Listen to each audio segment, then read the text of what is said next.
pessoal, eu sou Marisa Leal, estarei no 22º Shinobi Spirit, que será no dia 6 e 7 de outubro. Essa semana agora, vocês não podem perder, terão diversas atrações. Eu espero vocês lá no Paraná Clube Kennedy. Um beijão! E aí pessoal, eu sou Alexandre Batista, esse é o Sobrecapa e hoje a gente tá direto do 22º Shinobi Spirit com nada mais, nada menos do que Marisa Leal, a incrível mulher de, sei lá, 1 milhão de vozes. Eu acho que o primeiro contato que eu tive com a Marisa Leal deve ter sido antes, mas o que eu me recordo foi a Willy Kit dos Thundercats. Em 1985, era um domingo, estava previsto para estrear às 10 horas da manhã. Nossa! Eu não esqueço porque eu tinha 5 anos e me marcou. Minha mãe estava fazendo compras no mercado e eu estava preocupado com horários. Uma criança de 5 anos preocupada com horário. Eu queria voltar e... Por sorte, a programação do Disneyland atrasou, o Thundercats entrou 11h30, quase meio-dia. Então, eu lembro da estreia até hoje, enfim. É um prazer incrível estar aqui falando com você, queria te agradecer primeiro pela sua disponibilidade de tempo.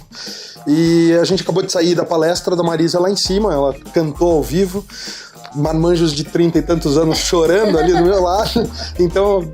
Primeiro de tudo, eu queria agradecer pelo teu trabalho, que emociona tantas pessoas, é uma coisa incrível. Obrigada mesmo. Eu fiz uma pergunta para você lá no palco, mas eu queria reprisar ela por conta... A Marisa, além de dubladora, ela é diretora de dublagem também, e eu fiz uma pergunta lá no palco, qual das duas atividades te era mais querida? E aí eu queria refazer a pergunta aqui pro canal. Eu gosto mais de dublar mesmo, né? A direção, ela é muito legal, mas a dublagem, o que acontece? É uma brincadeira, né? Você não tem aquela responsabilidade com as coisas da direção.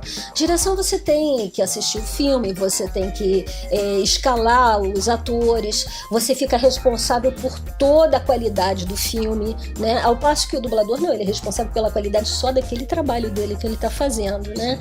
Então você pode brincar, você pode fazer, o diretor vai conduzir a tua dublagem, a tua atuação, que no caso, eu como diretor, eu tenho que fazer isso. Olha, não faz assim não, porque não ficou legal, tem que prestar atenção na dicção, se ficou boa, se teve alguma fala suja, se não deu para entender, aí tem que refazer. Eu fico responsável pelos concertos também, né? Pelos retakes, que a gente chama, de alguma cena que não ficou bem falado ou que houve erro de tradução.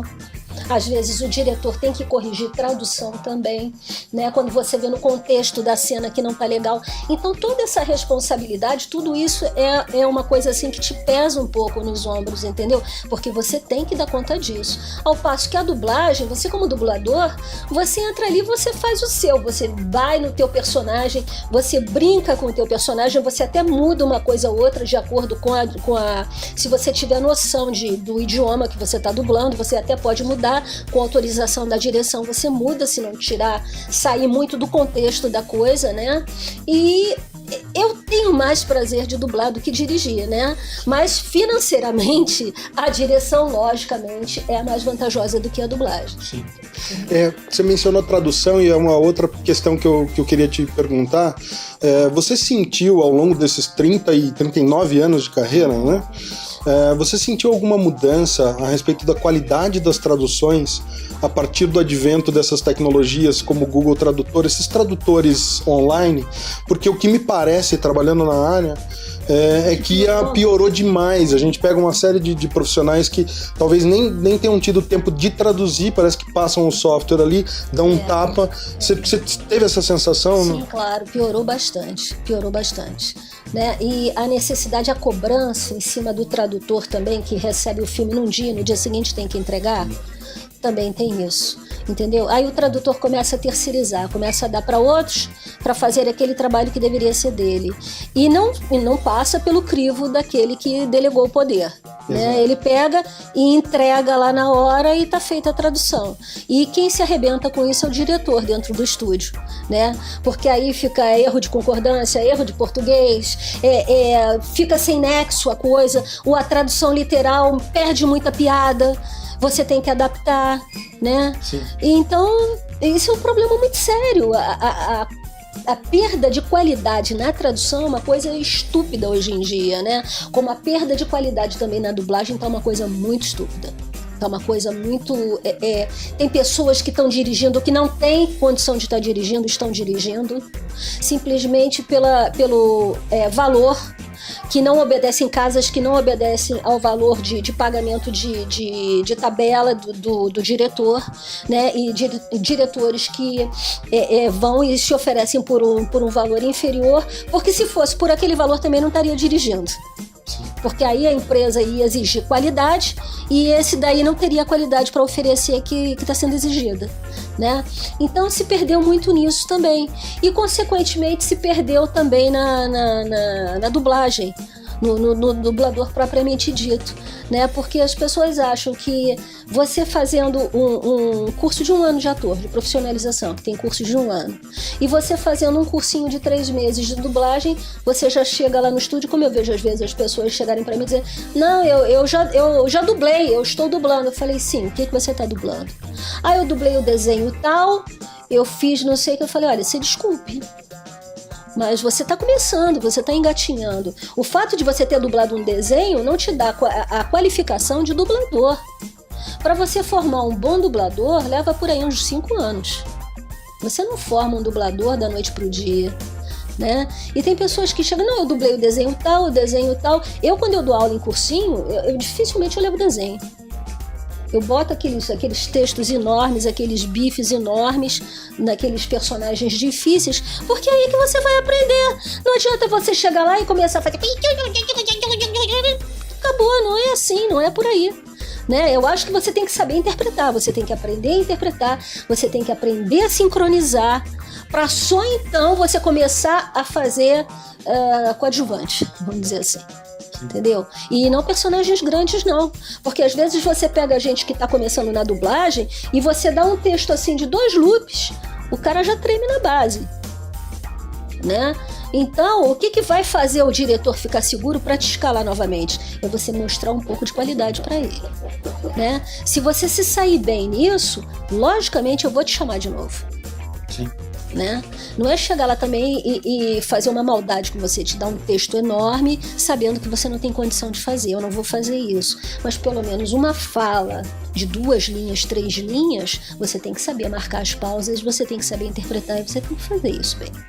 Tem que saber dar conta do mínimo esperado, do mínimo, né? Possível, né? Até saber modular a tua voz. Porque eu vejo profissionais que chegam lá na bancada e não têm o controle da tua voz. Aí sai aquela... Sabe criança quando tá mudando de voz? Sai aquela coisa meio assim que ele não sabe aonde ele vai colocar a voz dele. Sim. Né? Então tem que fazer um bom trabalho de fono, né? Não só... Tem pessoas às vezes que chegam com problemas de dicção, né? E você olha, teve uma vez um menino que chegou lá pra mim e falei, olha amor, você vai ter que fazer um trabalho com uma fono, porque ele literalmente ele é como se ele tivesse a língua um pouquinho presa, né? Eu falei, isso você corrige. Sim. Agora, demanda investimento, demanda esforço, e às vezes as pessoas elas querem já sair fazendo sem investir no teu trabalho. O outro rapaz aqui me perguntou, olha, mas é difícil um dublador ser cantor? Eu falei, não é que seja difícil, você tem que fazer aula de canto. São coisas Você tem que se qualificar para isso, você tem que saber como você vai utilizar diafragma, como é que porque para você cantar é um pouco diferente de como quando você está atuando, de como você está falando, você utiliza de formas um pouco diferentes um isso. Campo lateralmente parecido, mas é diferente. Mas é um pouco diferente, né? Então como é que você consegue isso? Qualificando. Né? E aí que vai ter o diferencial do teu trabalho. É aí que você vai ser lembrado. Ah, eu vou chamar o fulano de tal porque o fulano de tal é bom, ele dá conta do recado. É você mostrando esse diferencial na qualidade do teu trabalho. Marisa, o que você acha de fazer mix de elenco?